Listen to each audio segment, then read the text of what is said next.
करके, लेकिन क्या करूं, अगर मैं रोकती हूं तो इनकी माँ बहुत सताई जा रही है। कंस बहुत राक्षस है। माँ पीछे को मुख किए हुए भगवान के सामने मुखड़ा भी नहीं लाती कि अगर मुझे रोते वक्त कान्हा देख गए तो छोड़ करके वृंदावन जाएंगे नहीं। माँ ने कहा बेटा आओगे ना वापस। भगवान को भी पता है क्या जवाब दें। भगवान केवल चरणों को प्रणाम किए, क्योंकि माँ से झूठ भी तो नहीं बोल सकते। प्रभु जी आए, रथ पर बैठे, रथ चलने लगा, माँ से बर्दाश्त नहीं हुआ। कौन माँ बर्दाश्त करेगी? 11 वर्ष 56 दिन तक जो अपने हृदय से जिस टुकड़े को लगा के रखा हो।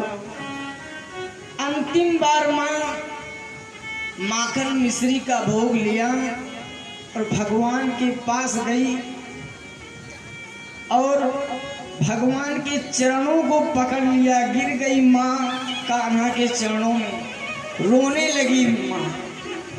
माँ ने कहा बेटा मुझे माफ कर दो। भगवान रथ से नीचे आ गए, माँ को पकड़ लिए। कहा माँ आप मुझसे क्षमा क्यों मांग रही हो? आपने गलती क्या किया? कहा बेटा मैं जानती हूँ तुम मेरे बेटे नहीं हो, तुम वसुदेव महाराज के पुत्र हो। बचपन में एक बहुत बड़ी गलती मुझसे हो गई बेटा। तू 5 वर्ष का था, थोड़ा सा मिट्टी के पात्रों को तुमने तोड़ दिया, मुझे क्रोध आ गया और मैंने तुझको ऊपर से बांध दिया था। इस बात को कभी भी अपनी माँ देवकी से मत बताना। मुझे माफ नहीं करेंगे वो। भगवान चरणों को पकड़ के बहुत रोए। कहा माँ ये कोई बात नहीं है, मुझे क्षमा कर दो माँ। अंतिम बार माँ ने माखन मिश्री भगवान को दिया यहीं पर। कहा बेटा इसे खा लेना। यही भगवान अंतिम बार माखन मिश्री वृंदावन में खाए। उसके बाद प्रभु ने कभी भी माखन मिश्री नहीं खाया। जब गोपिकाओं को पता चला तो विरागा बांध टूटा उनका, मानो उनके शरीर से उनका प्राण निकल जाता हो। जिस भगवान को बहाना लेकर के उलाहना देने जाती थी, उसके बहाने उनका दर्शन पाती थी। अब कौन सा बहाना लेकर के दर्शन करने के लिए जाएंगी? अब तो समझ लीजिए ब्रिज से प्राण निकल रहा हो। सारी गोपिकाएं रोती बिलखती हुई राधा रानी के पास पहुंची। कहा तुझे पता नहीं है, एक क्रूर नाम का ग्रह हमारे जीवन में आ गया, हमारे प्राण को लेके जा रहा है। राधा रानी ने कहा कि हम लोग जाने नहीं देंगे। मार्ग में आकर के सारी गोपिकाएं लेट गई। कहा अगर जाना है मेरी लाश से जाना होगा, मेरे शरीर पर से जाना होगा, हम जीवित आपको जाने नहीं देंगे। भगवान सामने आए, रथ से उतरे। रथ से उतर करके भगवान ने कहा गोपिकाओं मुझे जाने दीजिए। जब भगवान ने कहा तो राधा माँ खड़ी हो गई। राधा ने कहा कि ये बताओ अक्रूर आपको ले जा रहे हैं कि आप जा रहे हैं? भगवान ने कहा नहीं गोपिका मैं जा रहा हूँ, मुझे जाना जरूरी है। गोपिकाओं राधा ने कहा कि जब तुम जाते हो, जाना चाहते हो, तो प्रेम का लक्षण है कि प्रेमी जिस कार्य में सुखी हो, जिस लिए सुखी हो, जैसा भी सुख उसको प्राप्त करने में खुशी हो, जो काम में उसको सुख प्राप्त होता हो, वही काम प्रेमिका को करना चाहिए। तो अगर तुमको जाने में प्रसन्नता है तो तुम जाओ, तत् सुखी सुखित्वम। लेकिन ये बताओ कि कब वापस आओगे। इतना कहना था तो भगवान आंख नहीं मिला पाए, क्योंकि भगवान को पता था कि अब मैं वापस आने वाला हूँ नहीं।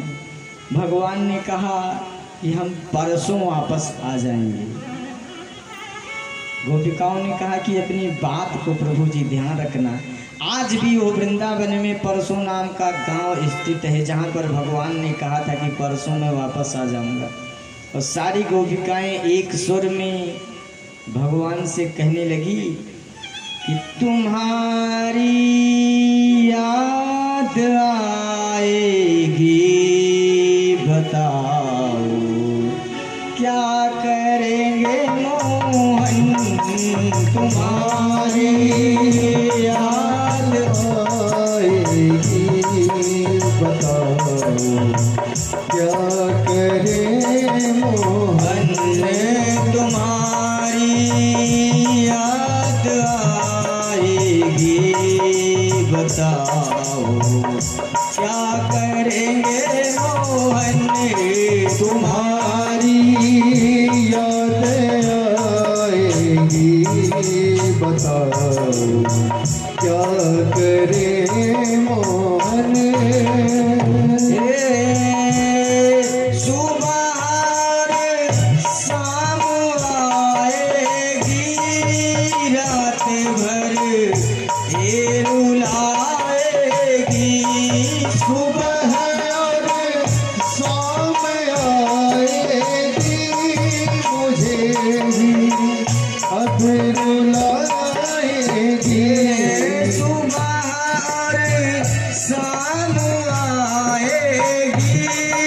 रात भर ये रुलाएगी, सुबह और शाम आएगी। रात भर ये रुलाएगी, चैन हमको न आएगा, चैन हमको न आएगा।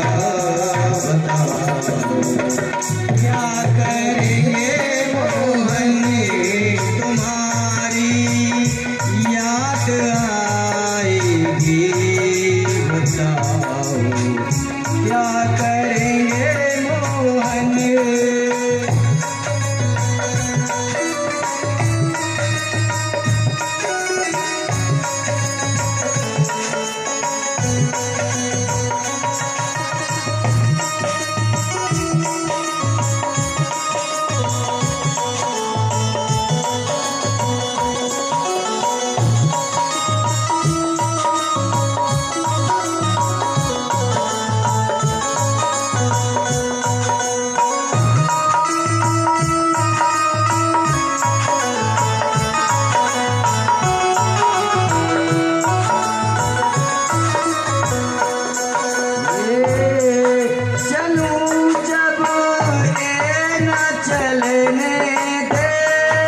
रुकूं जब ये ना रुकने दे, चलूं जब ये ना चलने दे। रुकूं जब ये न रुकने दे, चलूं जब ये ना चलने दे। रुकूं जब ये ना रुकने दे, मिलूं से न मिलने दे। रुकूं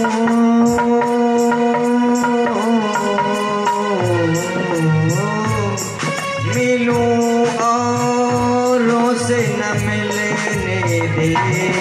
बताओ क्या करेंगे मोहन, तुम्हारी याद आती है, बताओ क्या करे मोहन। तुम्हारी याद आएगी, बताओ क्या करेंगे मोहन। तुम्हारी याद आएगी, करें